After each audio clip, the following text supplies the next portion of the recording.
क्या आप जानते हैं सेमाग्लूटाइड क्या है? Semaglutide is a glucagon like peptide जो ब्लड शुगर को कंट्रोल करने और वज़न को कम करने में इस्तेमाल होती है। सेमाग्लूटाइड पैंक्रियाटिक बीटा सेल्स जो कि इंसुलिन बनाते हैं उनकी ग्रोथ में हेल्प करती है।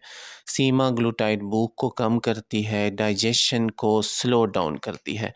सेमाग्लूटाइड अगर आपका वज़न 60 केजी से ज़्यादा है और आपकी उम्र 12 साल से ज़्यादा है तो आप इसको इस्तेमाल कर सकते हैं।